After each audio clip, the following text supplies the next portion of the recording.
Eclesiastés 9, del 1 al 10. Dice así. Eclesiastés capítulo 9, del 1 al 10. Puse todo mi empeño en entender todo esto y pude comprobar que todo está en las manos de Dios. En sus manos está lo que hacen los sabios y la gente honesta. Ninguno de nosotros sabe en realidad lo que son el amor y el odio. Lo mismo da ser justo que ser injusto, ser bueno o malo, puro o impuro, ofrecerle sacrificios a Dios o no ofrecérselos, pecar o no pecar, hacerle a Dios promesas o no hacérselas, pues todos tenemos un mismo final. Y eso es lo malo de todo lo que se hace en esta vida, que todos tengamos un mismo final. Además, siempre estamos pensando en la maldad. Nos pasamos la vida pensando tonterías y al fin de cuentas todos paramos en el cementerio. No hay mucho de dónde elegir, aunque mientras haya vida hay esperanza. Por eso digo, más vale plebeyo vivo que rey muerto. Los que aún vivimos sabemos que un día habremos de morir, pero los muertos ya no saben nada ni esperan nada, y muy pronto son olvidados. Con la muerte se acaban sus amores, sus odios, sus pasiones y su participación en todo lo que se hace en esta vida. Ánimo pues, comamos y bebamos alegres, que Dios aprueba lo que hacemos. Vistámonos bien y perfumémonos, puesto que Dios nos ha dado una corta vida en este mundo. Disfrutemos de cada momento con la mujer amada. Disfrutemos cada día de esta vida sin sentido, pues solo eso nos queda después de tanto trabajar. Y todo lo que podamos hacer, hagámoslo con alegría. Vamos camino a la tumba, y allá no hay trabajo, ni planes, ni conocimiento, ni sabiduría. Amén. Eclesiastés 9, del 1 al 10. Hubo un escritor mexicano muy famoso, muy bueno, que se llamaba Salvador Elizondo. Una vez que lo iban a operar, le dijeron que le iban a poner la anestesia general completa, ¿sí me pasa? La anestesia general. Y ya pasó la cirugía y todo. Cuando lo fueron a entrevistar, dijo: la anestesia es lo mejor que me ha pasado en la vida. En la vida. No, pero él no dijo eso. No, pues era un tipo muy, ¿cómo se puede decir? Muy quisquilloso, muy sarcástico. Y decía así: ya sé cómo va a ser la muerte en el futuro, y me cayó de maravilla.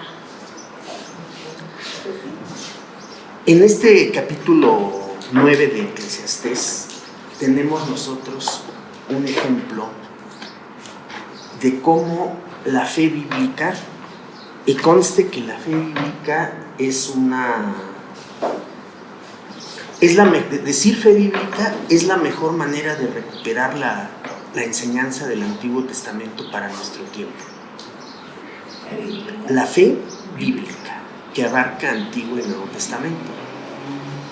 Lo que pasa es que el Antiguo Testamento se utiliza, se saquea, se malinterpreta, se destaza, se despedaza, se atormenta, se le hacen muchas cosas al pobre Antiguo Testamento, a la Biblia hebrea. ¿Sí? Se le meten cosas que no tiene, no se le comprende bien. El pobre Antiguo Testamento ha sufrido muchísimo porque se le ha saqueado. En el momento en que al Antiguo Testamento se le bautiza como cristiano, y se hace mal, porque sí se puede hacer, pero se hace bien. Cuando se hace bien, está muy bien. Pero cuando no se hace bien, cristianizar el Antiguo Testamento es un verdadero suplicio para el texto. Porque Eclesiastés, este hermano que no, bueno, sí nos puede ver cuando se transmite el tema allá en Michoacán, el hermano Víctor Hugo, que estuvo todo el tiempo en Apocalipsis, cuando estuvo en Zoom. Él nos dice, es que el Antiguo Testamento es lo mejor que me ha pasado en la vida. Y muy pronto son olvidados. Eclesiastés 9, del 1 al 10. Él me preguntó en esa semana, oye hermano, ¿y qué pasó con la pregunta que le hizo al grupo sobre dónde está Jesucristo en el Eclesiastés? Me quedé esperando. Y es que es muy difícil encontrar a Jesucristo en el Eclesiastés, porque una de las premisas o de las enseñanzas que... Pásenlo, hermano. Sí, pasó. Una de las premisas que a veces no se maneja bien y que se enseña en muchos espacios de formación teológica y bíblica es que se dice, a ver, tú tienes que hacer el esfuerzo por predicar o enseñar a Cristo en todas las partes de la Biblia. Y si en el Eclesiastés no está, ¿cómo lo predicamos? El Eclesiastés apunta a Cristo, y ya lo hemos visto un par de veces, y con eso ahora que se grabe y lo vea nuestro hermano. El Eclesiastés apunta a Cristo sobre todo en dos cosas. Serían tres, pero más dos, porque Jesús no maneja tanto el epicureísmo que sí maneja Pablo. Aquí el epicureísmo está en el versículo 9, goza de la vida con la mujer que amas, y después el otro, comamos y bebamos alegres, que esto se parece a la frase epicúrea de comamos y bebamos que mañana moriremos. Comamos y bebamos alegres, que Dios aprueba lo que hacemos, que no es igual. Entonces, cuando se cristianiza el texto, cuando se trata de encontrar a Cristo en cualquier texto del Antiguo Testamento, tenemos problemas. Pero decíamos, el Eclesiastés apunta a Cristo solo en dos partes, en el discurso como tal y en el tono. Hemos visto que cuando el Señor Jesús habla en el Sermón del Monte hay reminiscencias del Eclesiastés, hay reminiscencias, hay cositas ahí con un cierto sabor, pero el sabor tiene que ver con la segunda parte, con el tono. O sea, el discurso del Señor Jesús, hay momentos en los que recuerda el Eclesiastés, sobre todo en el Sermón del Monte, ¿sí? Observen a las aves del campo que me siembran, me ciegan, etc. O sea, ese discurso y el tono que tiene recuerda al Eclesiastés, pero Jesús no apunta hacia el epicureísmo, y por supuesto el Eclesiastés sí, sobre todo en este capítulo y en estas palabras que va diciendo. Entonces lo que iba a poner acá, y lo vamos a poner en este pizarrón que tenemos acá, es que la fe bíblica, por eso hemos dicho lo anterior, la fe bíblica hay veces que se roza, en este caso con el epicureísmo,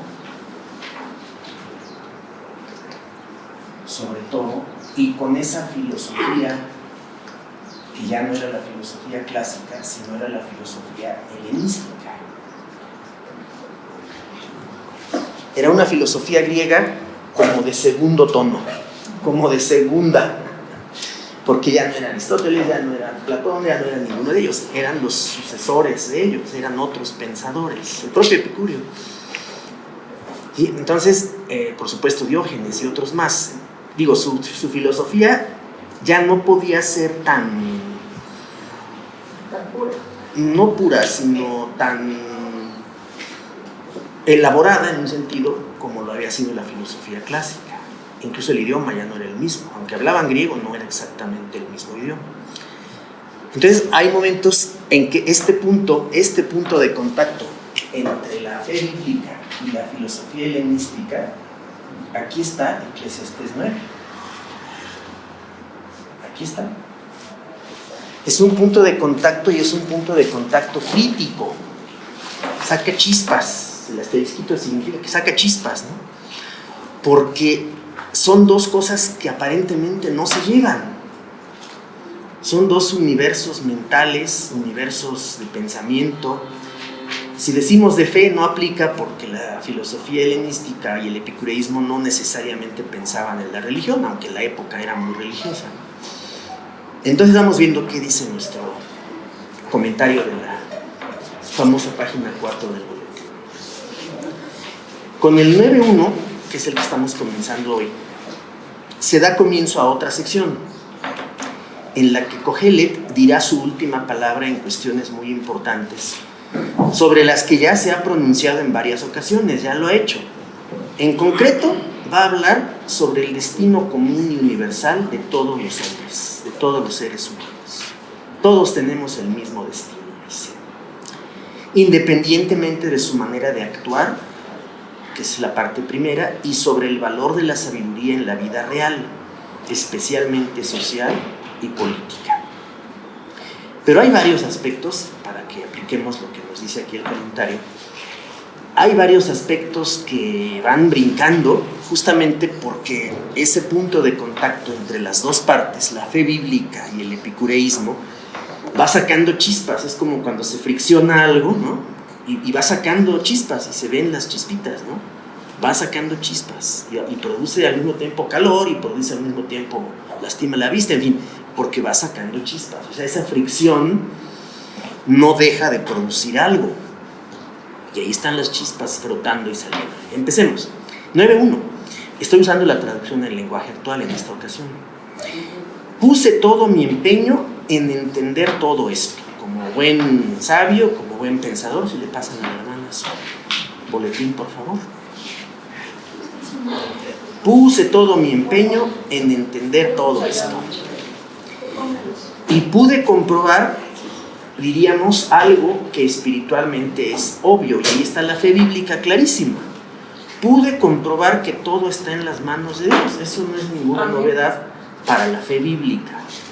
Para el epicureísmo no, porque no está considerando que hay un Dios único que controla, dirige y ordena todas las cosas, un Dios soberano. No, el epicureísmo no piensa eso, porque todavía no mete aquí al epicureísmo. Que todo está en las manos de Dios. 2 puntos. ¿Cómo? En sus manos está lo que hacen los sabios y la gente honesta. Esto parece un proverbio del libro tal cual, del libro anterior. Hasta ahí va la fe bíblica caminando solita. Ninguno de nosotros sabe en realidad lo que son el amor y el odio. Eso ya no es fe bíblica genuina. Eso es fe bíblica porque está en el texto, es fe bíblica, pero está trabajando ahora con otros recursos ideológicos, mentales y filosóficos. De hecho, nadie sabe a ciencia cierta qué son el amor y el odio. Y luego nuestros dichos coloquiales y populares: entre el amor y el odio no hay más que un paso. Te odio y te quiero, dice el bolero, ¿no? Es una canción. Ódiame por piedad. Ódiame por piedad. Que por cierto, esa canción, ese bolero que cantaba, en México lo cantaba Estela Núñez, pero... Luis Miguel. No, pero Luis Miguel es esa parte. Lo canta Puma y ya. Luis Miguel no entra. Luis Miguel. No. Estamos hablando del bolero en serio, no del bolero pop. No del bolero pop. El bolero pop es otra historia, no. El bolero clásico, y en la última novela que escribió Mario Vargas Llosa, le dedica varias páginas a ese poema. Es un poema escrito en Sudamérica, y que las primeras versiones que hicieron de ese ódiame por piedad yo te lo pido, ódiame sin ira ni clemencia, hoy no quiero más que indiferencia, porque el amor, ¿qué? El rencor. Porque el rencor Duele menos que si tú me odias, te daré yo convencido que me amaste bien con insistencia. Pero ten presente, de acuerdo a la experiencia, que tan solo se odia lo querido. Así es. El poema está transformado, no es así originalmente. No, es que tiene algunas partecitas distintas. Y Vargas Llosa le dedica en su novela varias páginas, muchas páginas, al tema del bolero. Especialmente y menciona a los cantantes sudamericanos, peruanos principalmente, por la nacionalidad de él. Menciona a los cantantes, menciona primero al autor, que por supuesto es peruano, y menciona a los cantantes peruanos, hace una nómina impresionante de cantantes peruanos. Sí, pero Jaramillo era ecuatoriano. No. Sí, pero Jaramillo era ecuatoriano. No, él habla de la música peruana, sí, y habla de la música peruana de inspiración negra, africana, la población negra peruana. ¿Cómo? Que no estás hablando de los cantantes, sino del poema. El poema en sí, porque lo citó ella, ¿no? Pero aquí está el punto: ninguno de nosotros sabe en realidad lo que son el amor y el odio. Pero la fe bíblica dice, no, es que sí sabemos. Desde la fe bíblica sí sabemos qué es el amor. Y entonces aquí empieza a mezclar fe bíblica con epicureísmo. Por eso lo pusimos así, porque está sacando chispas esa combinación. empieza con la fe bíblica, introduce la cuña del epicureísmo y el resultado es diferente. El resultado es otra cosa. Desde mi punto de vista, un concepto que de verdad es bastante conflictivo para nosotros, pienso, y paradójico para como una lectura. Porque ese es su objetivo cuando de habla de Eclesiastés. que de Dios depende que amemos o que odiemos, o esa idea es un concepto. No, él no está diciendo No, que de Dios no. depende que amemos o Algo no. así No, parece. no, parece, pero no. Está en la A ver, mano a ver, de a ver, Dios, a ver, a ver, a ver. que sea amor, La primera, sea a ver, odio. la primera cláusula termina donde dice, está en lo que hacen los sabios y la gente honesta, en sus manos está eso, punto. Sí. Y un aforismo que sigue y que no está directamente en relación con el anterior dice, ninguno de nosotros sabe en realidad lo que son el amor y el odio. Son cláusulas Sí, independientes, sí, claro. Sí, ahorita vemos la otra versión. Es Jerusalén. Sí, no, es la versión en lenguaje actual. Qué bonito es él. Ninguno de nosotros sabe en realidad lo que son el amor y el odio. Porque con esto va a empezar su argumentación, que es epicúrea al 100%, casi. Échenle un 90%, ¿no? Más o menos. Lo mismo da ser justo que ser injusto. Y la fe bíblica dice, no, es que no da lo mismo ser justo que injusto. Espérenme, dice el Eclesiastés, yo estoy trabajando con premisas epicúreas. Vengo de la fe bíblica, represento a la fe bíblica, pero me meto e incorporo las ideas epicúreas para sacar como resultado otra cosa que mi compañero el libro de los Proverbios no pudo hacer, porque el libro de los Proverbios no hizo esto. El libro de los Proverbios es positivista. Sí. El libro de los Proverbios es positivista, el libro de los Proverbios es cuadradito y va a lo que va. El joven pecador que se enreda con una mujer en la calle y se va con ella es un verdadero mentecato. Es un insensato, y a esos jóvenes que caminan así y son atrapados y seducidos por estas personas, hay que enseñarles el camino de Dios. Instruye al jovencito en su carrera y llegará a la edad madura y no se olvidará de todo lo que se le enseñó, así cuadradito, como caballito tapado de arcadas. Eso es Proverbios. Eclesiastés no, Eclesiastés le quita esto al caballito y el caballito entonces puede ver hacia los lados. Para Eclesiastés no hay esa limitación así de control psicológico o mental que el Eclesiastés practica. Por eso que estamos viendo acá, da lo mismo ser justo que injusto. Y aquí nadie se va a atrever a decir amén. Porque el hombre está trabajando con elementos epicúreos.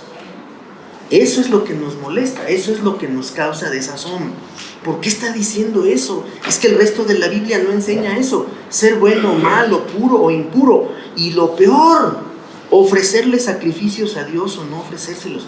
Da lo mismo. Da lo mismo. Pecar o no pecar, da lo mismo. Y nuestra mente dice, no, es que no, el resto de la Biblia no enseña eso. Y el Eclesiastés dice, pues con la pena. Pero una visión de la fe bíblica que se atreve a dialogar con otros pensamientos puede llegar a esas conclusiones. Da lo mismo hacerle a Dios promesas o no hacérselas. ¿O a poco a ustedes no les han dicho, hermanos y hermanas, cuando se trata de orar por una necesidad? Las personas más, ¿cómo podríamos decir? Más desapegadas o más insensibles a la realidad.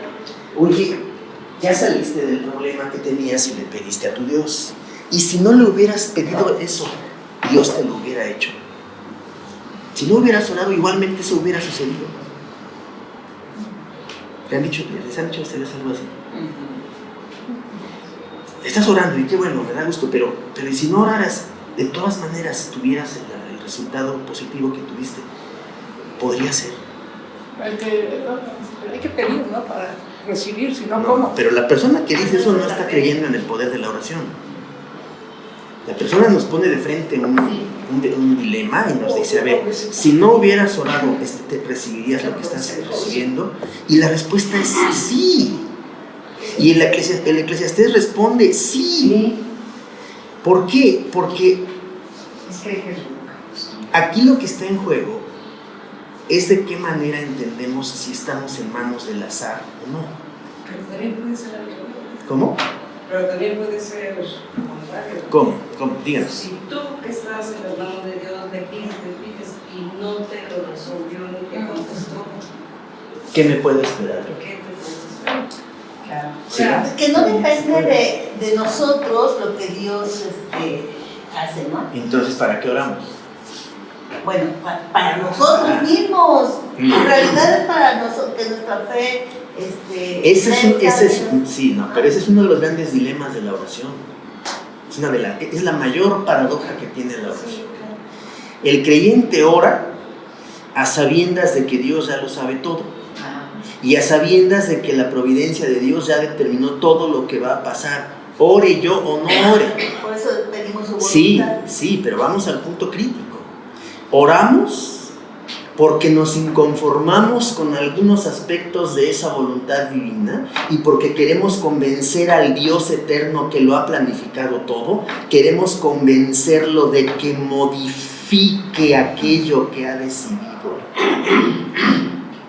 El caso máximo en la Biblia es el rey Ezequías.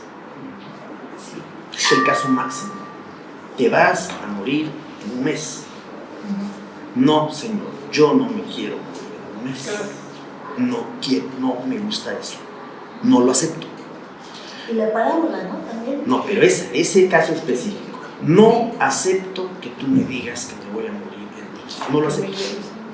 Entonces la oración se vuelve una protesta en contra de una voluntad de hierro que es la de Dios. Y entonces la oración se remonta y se vuelve antidoctrinal, porque entonces voy a orar porque sé que puedo convencer a este Dios con el que yo tengo un pacto. Entonces ya las oraciones también tienen que llevar, bueno, no llevarse no como ingrediente de una receta, sino que todo te lo pongo y si es tu bendita voluntad o no, la acepto. Esa segunda parte, aquí propiamente el tema no es la oración.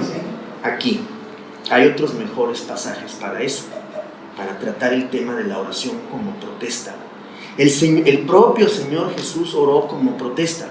El propio Señor Jesús en la noche de Getsemaní oró como protesta. Protestó, lloró, gimió, derramó sangre físicamente, somatizó lo que estaba viviendo el Señor Jesús, porque sabía lo que le iba a pasar. ¿Pero qué prevaleció en Jesús? Lo dijo, pero él no dejó de protestar. Ese es el punto importante. Era el Señor, claro, él aceptó todo. Sí, él era un pasivo. Sí, él era un estoico. No era un estoico. Aguanta porque tienes que aguantar, y si Dios te hace eso, aguanta, y es más, ponle la otra mejilla a Dios. No queremos ponerle la otra mejilla a Dios porque no nos gusta lo que nos pasa malo. Y si Dios nos manda eso malo, no lo acepto, y Job tampoco lo acepta. Yo quiero que aquel que me puso en esta condición me saque de esta condición, y ese eres tú, Señor. Amén. Y no acepto lo que me estás haciendo. Amén.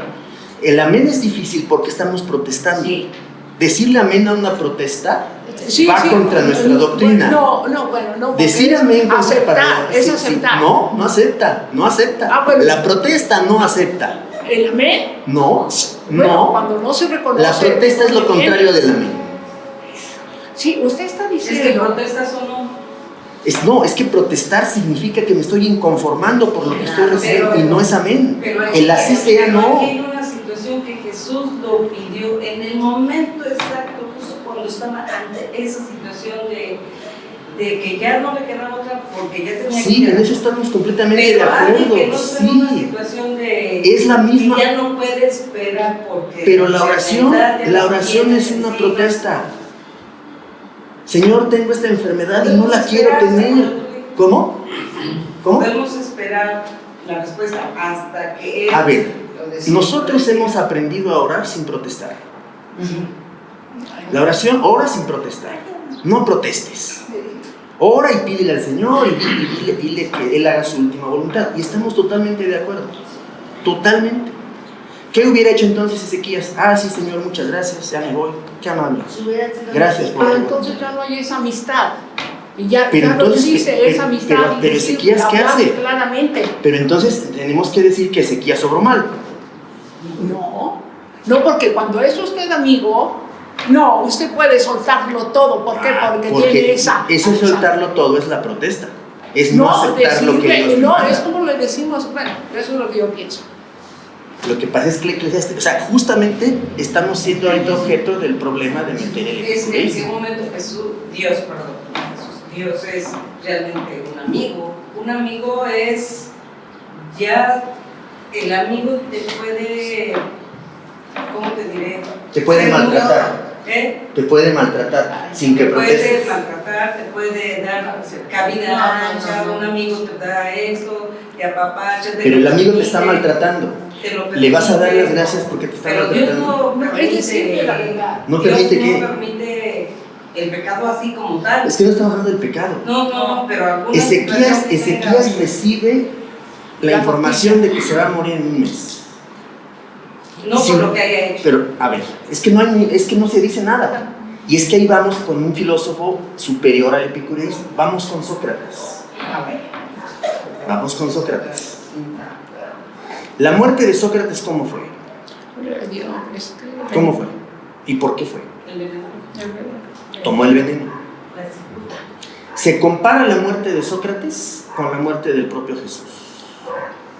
Jesús protesta en la cruz misma. ¿Por qué me has abandonado? Protesta. En la misma cruz protesta Jesús. Sócrates no protesta. Señores, permítanme. Señores que me han condenado, yo recibo el dictamen de la ciudad que me condena a muerte porque he mal encaminado a los jóvenes de esta ciudad. Acepto mi muerte. ¿Dónde está el veneno? Pásenmelo, por favor. Muchas gracias. Ese es Sócrates. Sócrates no protesta. Porque no tenía un propósito. No, es que la filosofía que él tenía le impedía protestar. Jesús sí protesta. Esa es la diferencia en la fe, entre la fe bíblica y el pensamiento griego. El pensamiento griego enseña a asimilar la vida como viene, y eso se llama estoicismo. El estoico no protesta. Ay, qué estoico eres. Todo lo aceptas, todo lo recibes, todo lo procesas. Eso de que ahora lo bueno se convierte en malo, todo lo procesas muy bien. Jesús protesta en la cruz. Por eso les decía el caso de Ezequías. Ezequías hizo mal por inconformarse de que le quedaba un mes de vida. ¿Hizo mal entonces? Tenía que haberle pero no, antes de eso. Tenía que haberle dicho a Dios, sí, Señor, muchas gracias. En tus manos. ¿Por qué no hizo eso? Pues porque es humano. Es la humanidad lo que se queja. Sí, pero entonces la Pero eso protesta. también en Jesús. El punto está en que nosotros entonces hemos aprendido a orar sin protestar. Pero Orar sin protestar. Yo comenté que Ezequías no era mexicano. ¿Por qué? Porque a veces queremos ser más buenos que Dios. Y fíjate, yendo un poquito más agresivamente a lo que decía Ezequías, yo muchas veces he comentado con las mujeres que yo he orado como Jeremías en alguna ocasión, ¿no? ¿Por qué esto? ¿Por qué así? ¿Por qué Eso es una protesta. Sí, y ha sido una protesta, y alguna vez alguien me dijo, ay, ¿cómo? ¿Sabes qué? Yo muy sinceramente se lo he dicho, no sé qué creen, que Dios me ha respondido de la manera, no como yo lo esperaba, pero me ha entendido, porque sí se lo protesté en su momento. Hay que decir dos cosas con esa observación. Hay que decir dos cosas. En primer lugar, tenemos que reconocer que sí hemos protestado en nuestro Sí, por supuesto. Sí lo hemos hecho. Sí, porque yo, aunque soy mexicana, Y segunda cosa, Dios entiende nuestra protesta. Sí, claro. No es una queja. Soy rebelde. Es que no es lo mismo. El que se queja se está doliendo. El que protesta Pues dice está que doliendo por lo que está pasando. sí, pero el que protesta dice que es injusto lo que le está pasando. Pero sí, ya lo yo sí lo vi. Aceptar la voluntad de Dios es conformamos. Sí, a veces sí. Pero entonces ya queda. Ahí entra la parte cultural que dice Olivia. el hecho de qué sensibilidad Sí. religiosa hemos aprendido, no solo en México, en toda Latinoamérica. No, sí, claro. No solo en por lo que Pero Agustín, muy Ezequías, Agustín quería hablar. Dios le dio, A ver, perdón, ¿Ezequías qué? Dios le dio esa ¿Esa qué? gracia, Sí. o esa benevolencia, o esa de decirle, te mueres por lo natural, ¿no? Se lo dijo. Hermano Dawson. Ya desde el momento que se lo dijo, ya le está abriendo posibilidades de, pues como dice, de protestar o decir, no señor, si todavía me falta hacer esto, lo otro, ¿qué? O sea, no sé, no, aunque Dios sabía lo que iba a decir de Ezequías, Claro, sí. ya sabía que iba a protestar y que le iba a pedir, a lo mejor lo estaba pidiendo. ¿Puede ser, hermano? Ya, hermano, ya puedes usted. Perdón. Da para mucho ese tema. ¿Cómo? Da para mucho. Sí, el tiempo Pero de yo quisiera, en obvio del tiempo y por la confianza de mis hermanos y de mi casa, que es esta, decir que comenté con el pastor hace unas semanas, no sé si una o dos, que había escuchado a un conferencista muy conocido en la actualidad norteamericano, que realmente sin duda el tema de por qué las gentes ya no están yendo mucho a las iglesias en Estados Unidos. Y partió él muy bien, según yo, y después se fue desviando. Porque lo que sucede allá, pues acá nos viene con un poquito de retraso, pero seguimos las mismas pautas, ¿sí? Porque son líderes mundiales. Y el tema central, que fue lo que a mí me sacó de inmediato, es que dice que en la mayor parte de las iglesias protestantes, evangélicas, y tremendo, el pastor le agregó, y blancas. Yo no que dijera eso blancas, pero sí creo que es muy valioso su comentario. Dice que lo que pasa es que las iglesias se han apartado de predicar la esencia y la raíz del evangelio. Y él, no siendo cristiano evangélico, asumo yo, empezó a decir adjetivos calificativos de lo que la prédica cristiana caracterizaba anteriormente: hablar de Cristo, hablar de Dios, hablar del pecado, hablar de la vida eterna, hablar de esas cosas que ahorita que estoy aquí las envuelvo en lo que tú acertadamente dijiste. Tenemos que venir de una fe bíblica. Cuando hay desgraciadamente a mí me sucedió, no te lo he platicado con detalle, pero una época en mi vida que yo quise meterme a estudiar filosofía. Yo ya siendo cristiano, hoy habiendo medio cursado algo de cursitos bíblicos en el seminario presbiteriano de Coyoacán, y pues me echaron para atrás a las primeras de cambio de escuela de filosofía, porque yo quería partir mis estudios y conocimientos a partir de la fe bíblica. Más adelante quise incursionar en la masonería, siempre en búsqueda de algo, ¿no? Y pues se presentó la oportunidad y dije, pues a lo mejor aquí encuentro algo de lo que yo no he encontrado acá. Y estuve ahí años, cada semana iba yo más que al templo. Sí, de verdad, porque allí más todos los días, tú sabes cómo es, y hasta es a un juramento. La cuestión es que yo digo, creo que así lo creo y así lo quiero vivir, que el Espíritu Santo en su momento te da chance de que tú vayas y veas y hurgues y escudriñes, como decías, escudriñar la filosofía helénica. Pues sí, porque era tanto el conocimiento de los griegos y tantas filosofías que inundaron al mundo y no iban a inundar en el librito que tú me hiciste el favor de recomendarme, una filosofía griega comparada con una, ¿cómo se llama el libro? Con una enseñanza rústica, cristiana. ¿A dónde voy? Creo que nuestras iglesias Y esta semana me estuvo golpeando mucho esto. Sí estamos también cayendo algo en el error de querer seguir enseñando muchas cosas en las iglesias y a veces olvidamos la fe bíblica original. A veces nuestros líderes, no lo digo por ti, porque gracias a Dios que tenemos y está lleno de conocimiento, sabiduría, que todo eso lo usa Dios para nosotros. Pero en las iglesias también han caído en esos extremos y se cuestionan principios de fe bíblica que llegaron a ser nuestro amor, nuestro primer amor, nuestra vida de fe. Por eso vivimos y por eso estamos aquí. Y llega ese momento, espero que ustedes no hayan llegado, hayan llegado. Bueno, Hasta las lágrimas. está bien. Justo con lo que usted está diciendo, y pensando un poco en la cultura religiosa estadounidense, hay un tema del que no hemos hablado y tiene mucho que ver con él. En Estados Unidos, precisamente, y en Inglaterra, y en Rumania del siglo pasado, surgió lo que se conoció como el teatro del absurdo. Teatro del absurdo. Uno de sus mayores representantes fue Samuel Beckett,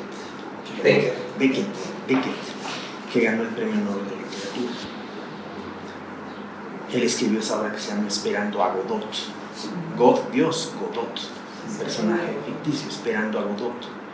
Es un personaje que está esperando a Godot y Godot nunca llega, y hay varias personas esperándolo y Godot nunca llega. Justamente en esa parte de la predicación o de lo que debemos hacer hoy como iglesia, no solo en México, sino en muchos lugares, está justamente cómo la predicación de la fe bíblica tiene que apuntar, claro, que al pecado y demás, pero también tiene que apuntar hacia el vacío de la vida de las personas. El vacío. Pero no como fin. Pero, es decir, está bien apuntar hacia el pecado para la superación del mismo a través de la salvación de Jesucristo. Pero el pecado se desdobla en muchas otras realidades, como es esto, el absurdo, el vacío, y el buscar en otras realidades la solución o la respuesta a las grandes preguntas que uno tiene para llenar esos vacíos, justamente. Entonces la predicación, pensando en eso, hoy, aunque ya han pasado más de 60 años sobre esa idea, tiene que apuntar también hacia el vacío que muchas de las personas vivimos. ¿Por qué? Porque el vacío es una manifestación del pecado, el absurdo. Por eso nuestro tema es confrontar el absurdo. El libro del Eclesiastés no tiene temor, por eso son nuestras dificultades hoy de lo que estamos viendo. Por eso estamos teniendo problemas, porque el pasaje va a llegar a la conclusión, porque el tiempo nos está ganando. El pasaje va a llegar a la conclusión en dos aspectos. Primero, hay que asumir la vida con alegría. Primero. Y segundo, al recordar que todos vamos hacia el mismo destino, que es la muerte. Al recordar todo eso, y eso también es epicúreo, es una influencia epicúrea, tenemos entonces que contestarle a esa realidad. Porque hay una parte donde dice, justamente, el versículo 9, puesto que Dios nos ha dado una vida corta en este mundo, disfrutemos de cada momento con la mujer amada. Goza de la vida con la mujer amada cada día que te es dado debajo del sol. Eso dice el versículo 9. Pero todavía más, el Señor nos ha puesto el absurdo delante también como un gran desafío para encontrarnos con Él. El absurdo. En el vacío podemos encontrarnos con Dios. Otros hablan de el temor a la nada. Nada, vacío, absurdo. Son rostros de la misma realidad que tienen que ver con la muerte. El ateo dice, no, es que después de la muerte no hay nada.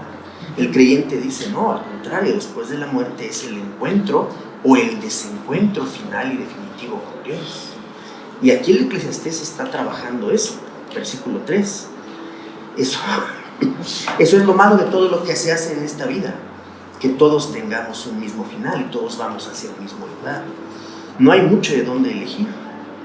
Pues ahí está el sabor del que hablábamos, el sabor epicúreo. No hay mucho de dónde elegir, aunque mientras haya vida hay esperanza. Y luego viene el dicho, ¿más vale qué? ¿Cómo está el dicho ahí? Perro vivo que león muerto. Sí. perro es más pequeño, tiene menos pretensiones, pero está vivo. El león es el rey de la selva, pero pues ya está muerto, pobrecito. Entonces, más vale asumir la vida con cierta pequeñez, con cierto tono menor y sobrevivir a tener grandes ínfulas, grandes visiones, grandes esperanzas, como decía Jane Austen, y entonces ya no estar vivos, ya no estar presente. O sea, esos contrastes vienen de la afección con el epicureísmo. O sea, esa molestia, entre comillas, que nos causa el texto, viene porque él está usando criterios epicúreos y los pone a dialogar con la fe bíblica. Los que aún vivimos, versículo 5, sabemos que un día habremos de morir, sí, está muy bien, pero los muertos ya no saben nada ni esperan nada y muy pronto son olvidados. No hay que olvidar que en la época del Eclesiastés no se creía en la resurrección. No se creía en la resurrección. La resurrección en la época del propio Señor Jesús era una doctrina relativamente nueva. Él la asume por completo y la predica y la vive, digamos, ¿no? Pero era una doctrina relativamente nueva. Era una novedad casi, la creencia en la resurrección.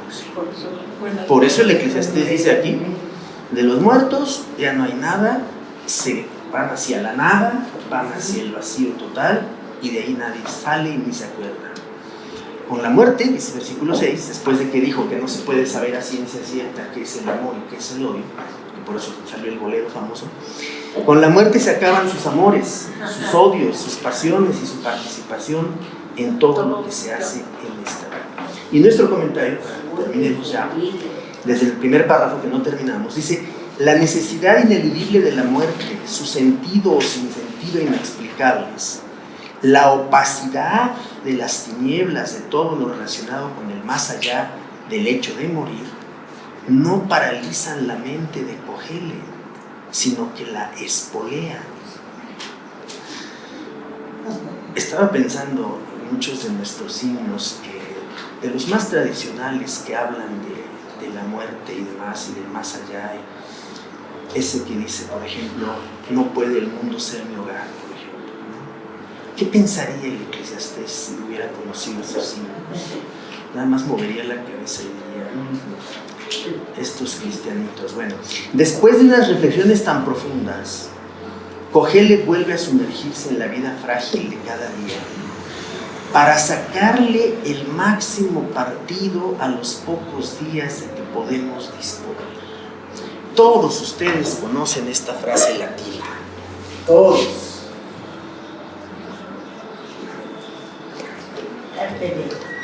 No, diem. Carpe diem. Todos la conocen, ¿verdad? Yo la vi, esa frase la vi en una cancha de fronteras. Carpe diem. Diem. Significa atrapa el día. Vive el día de hoy como día único. Esa es una de las grandes premisas del pensamiento clásico grecolatino. Una frase que dijiste, yo me quedo con él, con mucha enseñanza de hoy, aunque he llegado tarde, pero la frase que dijiste, la escribí, el vacío es una manifestación del pecado. Sí. Está muy fuerte, Sí. muy poderosa. Sí. Y cada quien va a argumentar según su situación. Sí. Lo mismo es muy intelectual, su situación de vacío puede manifestar de una forma y se manifesta de otra forma.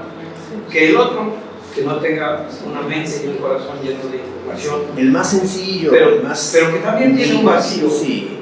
Y entonces, yo retomando la idea de por qué las iglesias están dejando de tener gente, porque su prédica es una prédica ya de política, de teorías económicas, de teorías sociales, de filosofía con todo respeto. No es nuestro caso, espero en Dios, no es nuestro caso.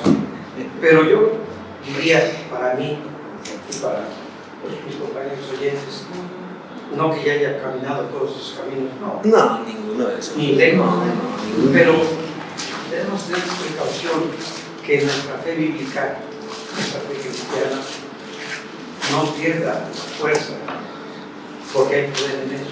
Claro. Y hay llenura, Sí. Así es. una llenura que encontramos en temas del Espíritu Santo y bla, bla, bla. Porque de otra manera vamos a llegar a tener un vacío que es una manifestación de nuestra condición. Por eso hoy vamos a cerrar, díganme. Yo agregaría las palabras de las manos. Que por eso hay que tener conocimientos. Pero no dejarnos Sí. llevar por cualquier teoría, por cualquier idea. Y eso nos lo va a recordar San Pablo al ratito en Efesios. Claro. Igual. Regresamos todos. Sí, sí. Con la Bueno, cabeza engancha y llorando. pero cerramos. Bueno, queda clara esta idea. El carpe diem es atrapa el día. O sea, no lo dejes pasar, vívelo en toda su intensidad. Esa frase se ha cristianizado mucho. Encuentra en cada día lo que Dios te quiere decir, cómo te quiere tratar, cómo negocias con Él. Originalmente no tiene ese sentido. Es carpe diem, atrapa el día. Atrapa el día. La sociedad de los poetas muertos. Es que eso voy. Justamente lo que acaba de decir el hermano. A ver. Y debíamos de comentarlo otra vez, y incluso usamos el verbo. Son dos cosas. El librito que nos regaló hace mucho tiempo el maestro Sergio Cárdenas se llama Un golpe bíblico en la filosofía. Entonces ahí sería al revés. Aquí la filosofía esa epicúrea nos está complicando lo que dice el Eclesiastés. O sea, por eso sentimos esas dificultades. Pero el proceso inverso, cuando el pensamiento bíblico, cuando la fe bíblica le da un golpe a la filosofía, las cosas cambian. Y por eso el autor de ese libro decía que hay que embiblar nuestra vida. Embiblar. Invadir nuestra vida con la Biblia, pero no en el sentido en que lo hemos hecho. Yo sé que está muy bien y hemos aprendido mucho y conocemos mucho para muchas cosas. Sí, embiblar, y hablaremos de eso, ahorita el tiempo ya se acabó. Embiblar la vida. A mí me suena como amueblar, pero es embiblar. Invadir con la perspectiva de la fe bíblica toda la realidad de nuestra vida, incluyendo los vacíos, incluyendo esos espacios de duda. Mucha tarea. Pero es que es parte de esa segunda fe de la que hablábamos el otro día. Si ahorita que ya estamos, por edad o por experiencia, por lo que ustedes quieran, si ya estamos entrando a esa segunda fe, tenemos que embiblar la vida y ver hacia atrás unas cosas y ver hacia adelante otras, ¿no? El tiempo que Dios nos dé de vida. Y entonces embiblar nuestra existencia para que esa palabra divina, incluyendo el Eclesiastés, ¿sí?